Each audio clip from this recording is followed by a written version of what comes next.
semua, salam sejahtera Malaysia. Selamat datang ke channel Vels Lifestyle.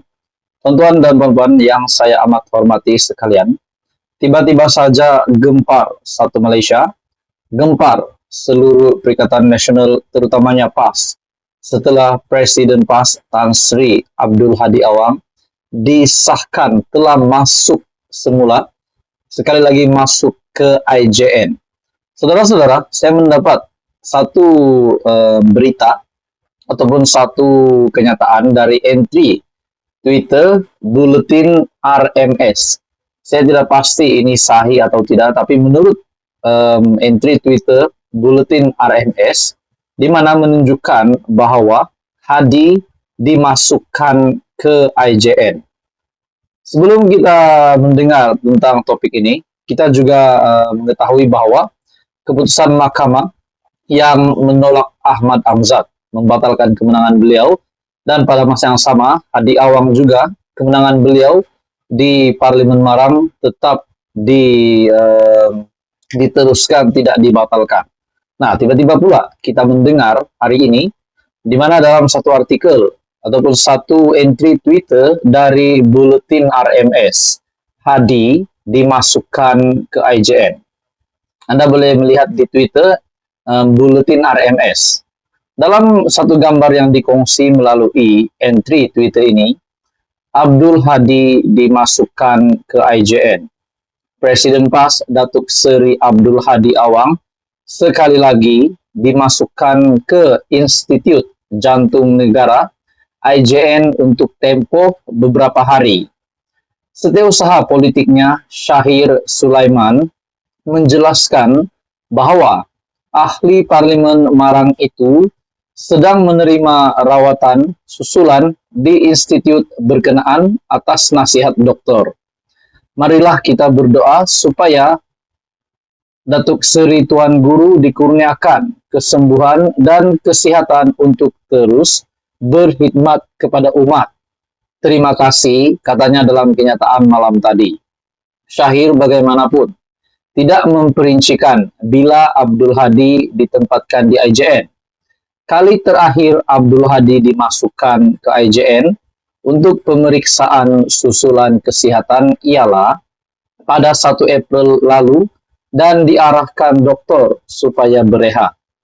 Presiden PAS itu sebelum dimasukkan ke Hospital Putrajaya selepas dilaporkan mengalami sesak nafas dan dipindahkan ke IJN untuk perawatan lanjut pada 15 Februari lalu, sebelum dibenarkan pulang 4 hari kemudian. Nah, saudara-saudara, kalau ini benar, sudah pasti ini satu kejutan untuk seluruh kepimpinan PAS. Lagi-lagi penyediaan jentera parti untuk berhadapan dengan pilihan raya negeri yang bakal dilaksanakan di 6 buah negeri. Dan yang menariknya, saudara-saudara, di dalam ruangan komen setelah Buletin RMS berkongsi entry Twitter ini yang menunjukkan bahwa Abdul Hadi dimasukkan ke IJN. Ada beberapa komen yang agak mengejutkan. Ada yang kata, dah mati ke lebay biawak, nak buat kenduri syukur. Ada juga kata, Hadi terkejut tu, ingat dah terkantoi, tak sangka pula Mahkamah Pilihan Raya Terengganu menolak petition yang difailkan oleh Barisan Nasional. Ada juga yang kata, semoga dipermudah segala urusan. Tahun 2021 saja bagi tahu, kot ada pembaris lurus, jalan tegak tak kali. Sekali imbas, baca dimasuk JIN. Jin, cerita lama. Ada juga yang kata, cari publicity ke, nanti kena stroke baru tahu.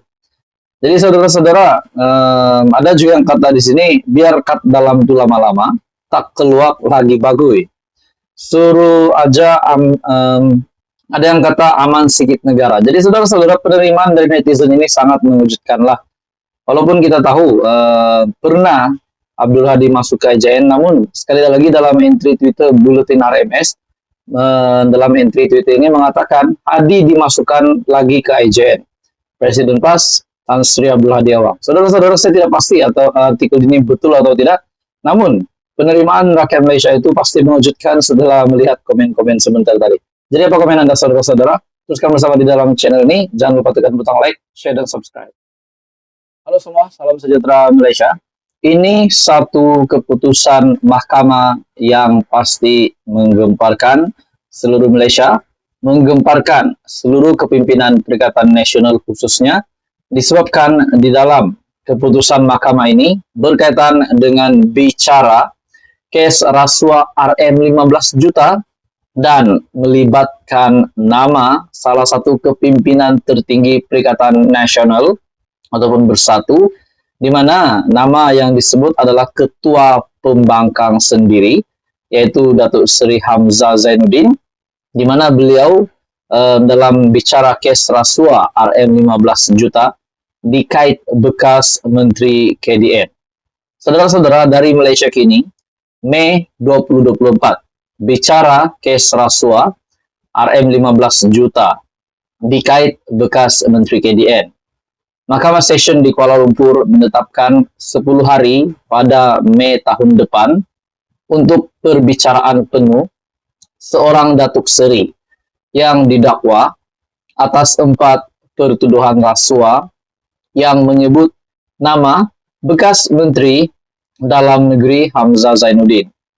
Hakim Rozina Ayub menetapkan tarikh perbicaraan semasa sebutan kes terhadap ahli perniagaan Sim Chuh Tiam. Rozina menetapkan 6 hingga 10 Mei serta 13 hingga 17 Mei tahun depan untuk perbicaraan penuh. Dia juga telah menetapkan 21 Februari tahun depan untuk sebutan lanjut kes berkenaan.